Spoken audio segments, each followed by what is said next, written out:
Thank you very much, Honorable Speaker. Honorable Speaker, I rise to submit with a few points.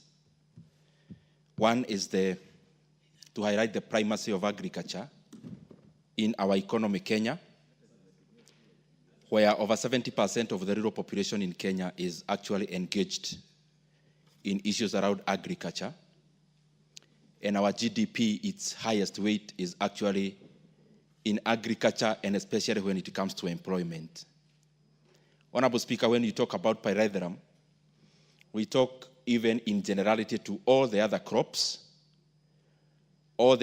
including coffee and tea.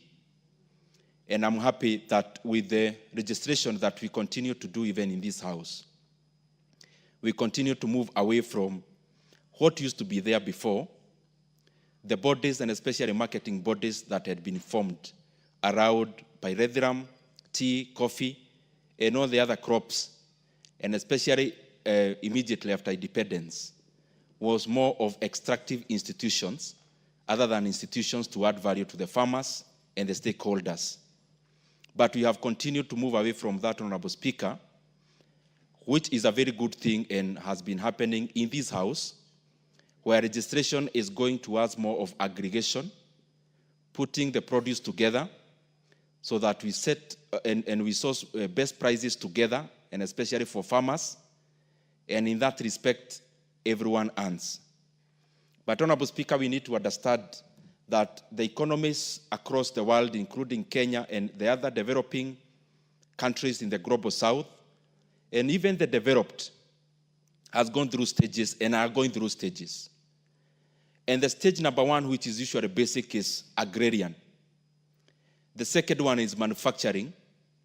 And the last one being what the general world is experiencing now around technology and information, Honorable Speaker.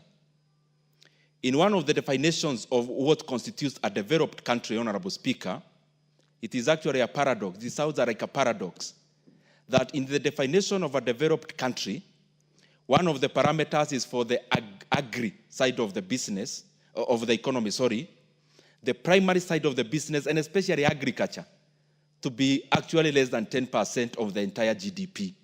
This sounds like a paradox, that even when we promote agriculture in a developing country like Kenya, one of the parameters of measuring that a country has actually developed is when we diminish the composition of agriculture in the wholesome economy, Honorable Speaker. And that happens because of many reasons. As you know, agriculture is based on something we call diminishing returns. In a country like Kenya, what we do is that we till land first where it is evidently productive. After tilling land where it is evidently productive and requires only rain-fed, which is rain-fed, Honorable Speaker, we then go to other areas that may need mechanization, may need irrigation, may need much more inputs. So what that does is that the side, Honorable Speaker, the agriculture side of the economy, Honorable Speaker, then continues to diminish in returns the more you expand production, the diminishing return way of primary production and agriculture, Honorable Speaker. And when you compare the same with manufacturing, manufacturing is hedged on what we call increasing return to scale.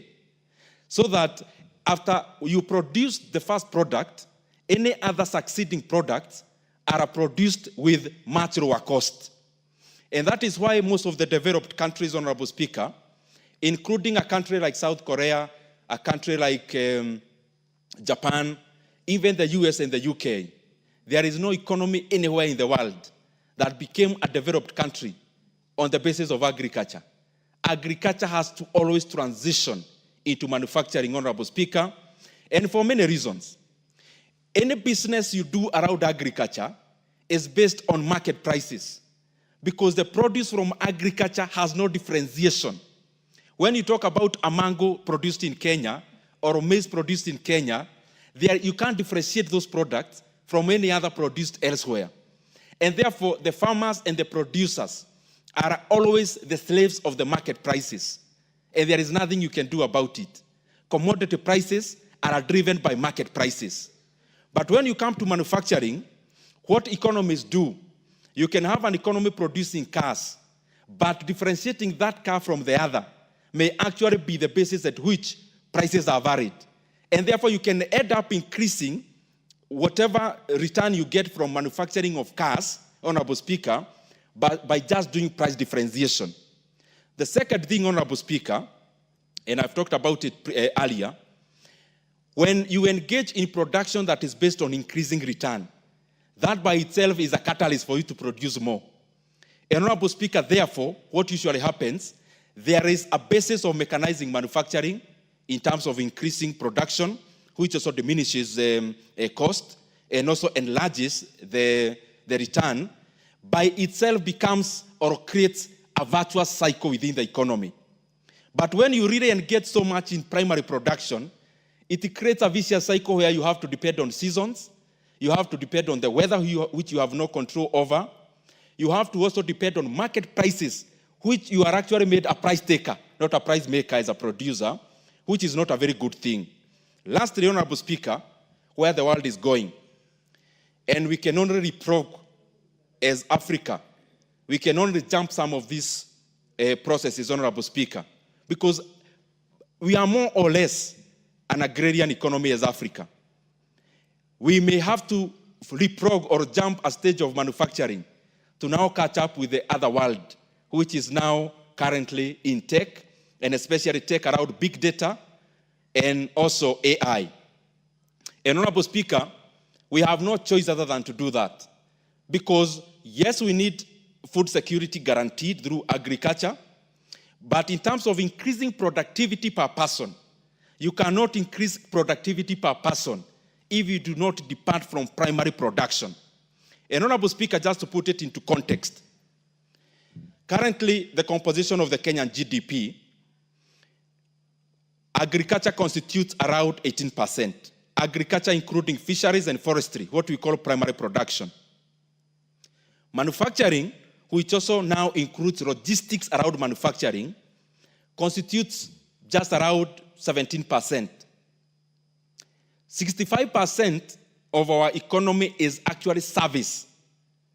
But what is service? I'm trying just to demystify from the other ones I was talking about tech. And what is the paradox around it? That agriculture, which constitutes around 18%, employs 70% of the rural population. Then only one thing can be deduced from there. That if you are employing too much with so few, then productivity is too low. If so many people are engaged in an 18% segment of the GDP, then it means the 70% are earning too low, and therefore the productivity is too low. Basically because there is a limit at which you can mechanize agriculture, and there is a limit at which you can do increasing return to scale. Now, when you come to manufacturing, what do we actually call manufacturing in many economies in the global south? What we call manufacturing is actually agriculture value addition. Agriculture value addition meaning whatever we call manufacturing in Kenya, a bigger proportion is what adds value to what we get out of primary production. Honorable Speaker, even within manufacturing itself, we need to scale to higher levels of manufacturing. Higher levels including machinery, including higher level that requires more technology. Again, in that level, where do we play as an economy? We only play around assembly.